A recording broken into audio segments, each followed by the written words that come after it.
Brought to you by Sensodyne K। अभी लेके आए सेंसोडेंट के। टूथ का करंट गॉन तो लाइफ का करंट ऑन। प्रोस्टेट पुरुषों के शरीर में पाई जाने वाली एक ग्रंथि है, यानी कि ग्लैंड। अब आपने कई बार प्रोस्टेट शब्द सुना होगा, पर ज्यादातर कैंसर के संदर्भ में। पर कैंसर के अलावा प्रोस्टेट से जुड़ी एक समस्या और बहुत ज्यादा आम है, कैंसर से भी ज्यादा, और वो है बिनाइन प्रोस्टेटिक हाइपरप्लासिया। हाँ, सुनने में थोड़ा डरावना है, पर इसका मतलब है उम्र के साथ प्रोस्टेट का साइज बढ़ना, और इसका कैंसर से कोई भी लेना देना नहीं है। दरअसल प्रोस्टेट का साइज बढ़ना पुरुषों को होने वाली एक बहुत ही आम समस्या है। आज के एपिसोड में डॉक्टर से जानेंगे कि ये क्यों होता है, किन लक्षणों को देखकर ये पता लगाया जा सकता है कि प्रोस्टेट का साइज बढ़ गया है, इसके बढ़ने से क्या होता है, साथ ही जानेंगे बचाव और इलाज। तो सुनिए। प्रोस्टेट एक सेक्सुअल ग्लैंड है पुरुषों में, जो वीर्य बनाने का काम करता है। प्रोस्टेट सामान्य रूप से अखरोट के बराबर होता है और ये पेशाब की थैली के मुंह और लिंग के बीच में स्थित होता है।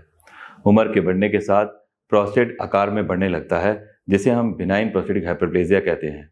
महत्वपूर्ण बात यह है कि यह हाइपरप्लेजिया नॉन कैंसरस होता है। इसका मुख्य कारण उम्र के साथ आए बदलाव, मेल हार्मोन्स के बदलाव होता है।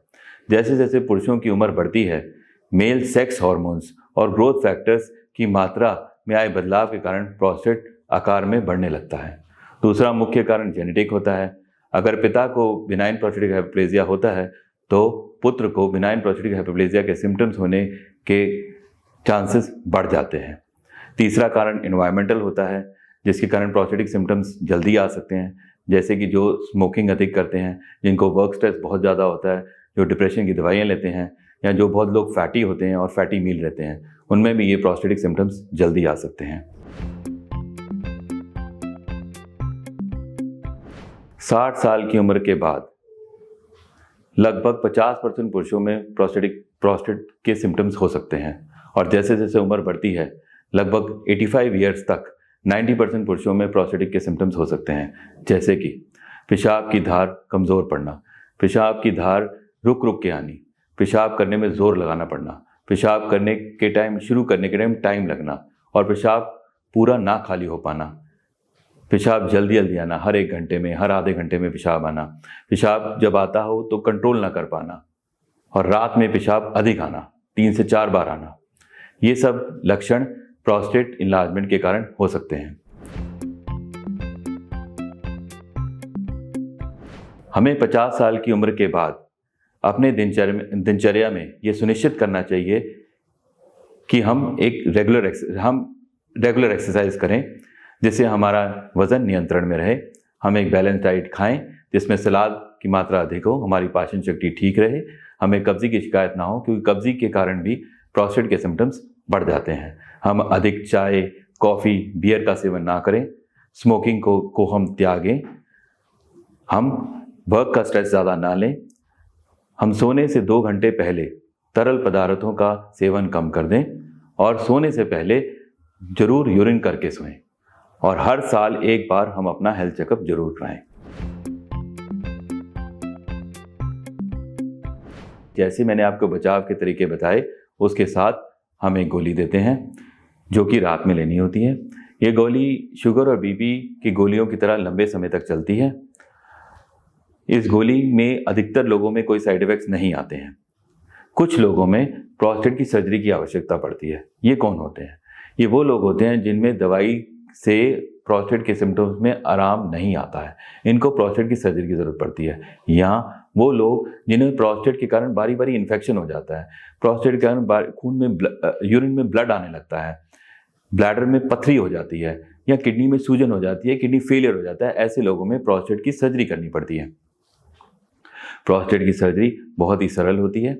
ये पेशाब के रास्ते से की जाती है, इसमें कोई चीरा नहीं लगता है। इसमें पेशाब के रास्ते में से दूरबीन डाल के हम प्रोस्टेट के एरिया से जो बड़ा हुआ प्रोस्टेट है उसको निकाल देते हैं और पेशाब के रास्ते को चौड़ा कर देते हैं, जिससे कि यूरिन आसानी से विसर्जित हो जाता है। बिनाइन प्रोस्टेटिक हाइपरप्लासिया पुरुषों को होने वाली एक ऐसी समस्या है जिसका इलाज आसानी से किया जा सकता है। परेशान होने की बिल्कुल ज़रूरत नहीं है, पर ज़रूरी है समय पर इलाज होना। इसलिए लक्षण दिखने पर डॉक्टर को ज़रूर दिखाइए। अब बढ़ते हैं सेहत के अगले सेगमेंट की तरफ, तन की बात।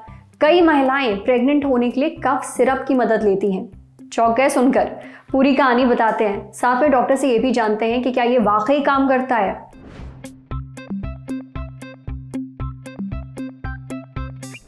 प्रेग्नेंट होने के लिए महिलाएं क्या क्या जतन नहीं करती हैं। नीम हकीम के नुस्खों से लेकर दादी नानी की ट्रिक्स, और इन सब में 90% तो बकवास ही निकलती है। खैर, आजकल एक ऐसी ही ट्रिक इंटरनेट पर बहुत छाई हुई है, और वो है कफ सिरप की मदद से प्रेग्नेंट होने की। चकरा गए? समझाते हैं। ज्यादातर कफ सिरप में एक चीज होती है जिसे कहते हैं गुआइफेनेसिन। इसका काम होता है लंग्स में फंसे कफ और म्यूकस को पतला करना। म्यूकस एक तरह का फ्लूइड होता है, थोड़ा गाढ़ा। कफ सिरप उसे पतला करता है ताकि वो निकल सके शरीर के बाहर। पर गुआइफेनेसिन का असर सिर्फ कफ तक सीमित नहीं होता है, ये सारे म्यूकस पर एक जैसा काम करता है, सर्विकल म्यूकस पर भी। अब आप पूछेंगे कि ये सर्विकल म्यूकस क्या होता है। सर्विक्स यानी बच्चेदानी का मुंह। इसके अंदर एक फ्लूइड बनता है जो डिस्चार्ज के रूप में वजाइना से बाहर भी निकलता रहता है। इस फ्लूइड को ही सर्विकल म्यूकस कहते हैं। जितना गाढ़ा होगा, स्पर्म को अंडे तक पहुंचने में उतनी ज्यादा दिक्कत होती है, और ये जितना पतला रहेगा, स्पर्म उतनी आसानी से अंडों तक पहुंचेगा, यानी प्रेगनेंसी। अब इंटरनेट पर तैरती हुई बहुत सारी थ्योरीज का कहना है कि कफ सिरप में मौजूद गुआइफेनेसिन सर्विकल म्यूकस को पतला करता है, इससे प्रेगनेंसी में आसानी होती है। पर क्या ये वाकई काम करता है? ये जानने के लिए हमने बात की डॉक्टर लवलीना नादिर से।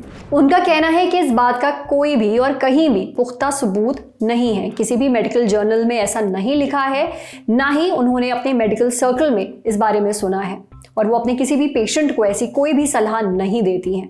हाँ, इंटरनेट पर कई चीज़ें मौजूद रहती हैं, पर ज़रूरी नहीं कि वो सारी की सारी सही हो या काम करें। इसलिए इंटरनेट पर पड़ी हुई किसी भी चीज़ को सच ना माने, अपने डॉक्टर से सलाह लें, समझे। अब बारी है सेहत के आखिरी सेगमेंट की, खुराक यानी एक झक्कासी हेल्थ टिप।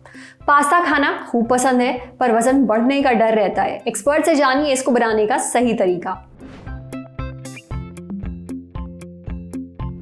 जब इटालियन खाने की बात होती है तब सबसे पहले पास्ता याद आता है, लेकिन ज़्यादातर लोगों का मानना है कि पास्ता सेहत के लिए ठीक नहीं होता, अनहेल्दी होता है। पर अगर ऐसा है तो इटली के लोग इतने हेल्दी और फिट कैसे रहते हैं? क्योंकि हमारे लिए जैसे रोटी और चावल है, उनके लिए पास्ता है। अब आज इसका राज हम आपको बताते हैं। न्यूट्रिशनिस्ट और फिटनेस एक्सपर्ट दीक्षा छाबड़ा बताती हैं कि दिक्कत पास्ता में असल नहीं है, उसको बनाने के तरीके में है। कैसे? चलिए समझते हैं। पास्ता में कार्बोहाइड्रेट्स होते हैं, जिस वजह से लोगों को वजन बढ़ जाने का डर सताता है। लेकिन क्या आपको पता है, पास्ता एक बैलेंस्ड डाइट का उदाहरण है। इसको सही मात्रा में खाने से शरीर में फैट रेगुलेटेड रहता है। पास्ता वैसे तो हमारे देश में ज़्यादातर पैक्ड जो मिलता है वो मैदे का बना होता है, लेकिन इसके और भी ऑप्शंस हैं जो हेल्दी हैं और जो इटली में यूज़ भी होते हैं, जैसे गेहूं और काबुली चने का आटा। ये पास्ता को बेहतर पोषण देते हैं। साथ ही लोगों को अपनी अपनी डाइट के हिसाब से पास्ता का फ्लेवर चुनने का मौका भी मिल जाता है। पास्ता को बिना किसी गिल्ट के खाने का तरीका भी जान लीजिए। इसको एक लिमिटेड मात्रा में खाएं और इस पर भरपूर फाइबर वाली सब्जियां और प्रोटीन भी डालें, जो इसे और भी पौष्टिक और टेस्टी बनाएंगे। पास्ता को अपनी डाइट से हटाने की ज़रूरत नहीं है, बस इस बात का ध्यान रखना है कि इसे कितनी मात्रा में और किन चीज़ों के साथ खाया जा रहा है। ऐसे स्वाद और स्वास्थ्य दोनों ही मौज में रहते हैं। आज सेहत पर इतना ही। अगर आप एक डॉक्टर हैं, हमसे कुछ शेयर करना चाहते हैं, तो जो ईमेल आईडी इस वक्त आपको अपनी स्क्रीन पर दिख रही है, उस पर हमें एक मेल भेज दीजिए। शुक्रिया।